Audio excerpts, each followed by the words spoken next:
How y'all doing? This is me outside getting my mind right. Now, I'm going to be quiet for a second, but you know it's hard for me. But listen,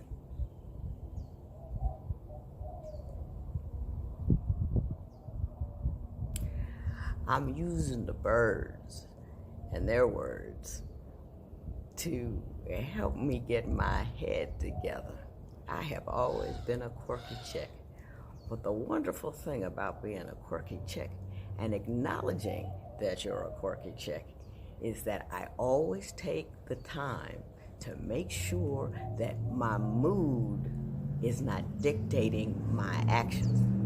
I want my actions to get me where I want to go.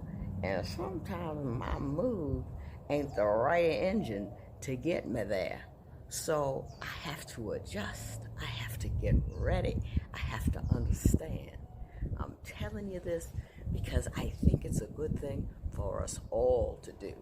You know, in any fight, the first battle you have is always with yourself. Is your mind right? Is your argument there? Is your intellect ready to engage people, not with how you feel, but understanding this is how I feel, and this is what I need you to know. In addition, understanding how the person you're talking to feels is extraordinarily important.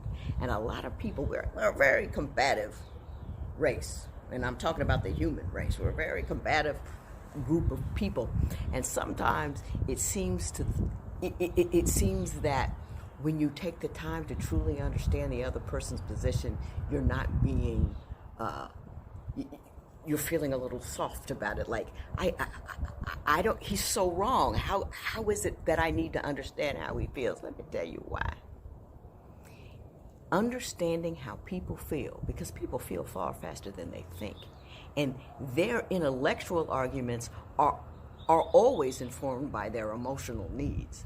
So if you understand their emotional needs, you are better able to redirect them, to persuade them, or at least get them into a position where they can start to understand you. I figured that out on the bench. Let me tell you how. One day, this guy came into court.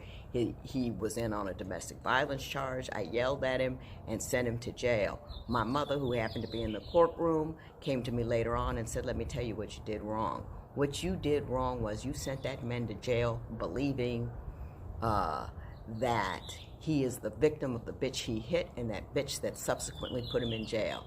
Had you spoken to him and let him know you understood what he did and why he did it, and then slowly lead him to the direction about why it was wrong and why you're going to jail, you wouldn't have exacerbated the problem.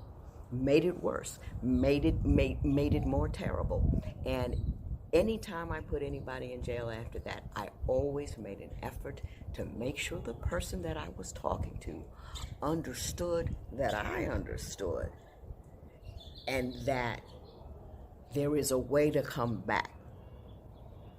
So you don't send them to jail with more anger. They mad anyway because they don't want to go, but at least some thought. And the only reason I know that works, at least a little bit, and not with everybody, is that I used to get letters in pencil. And whenever I got a letter in pencil, I knew somebody was writing me from jail. And every once in a while, they would engage me in conversation about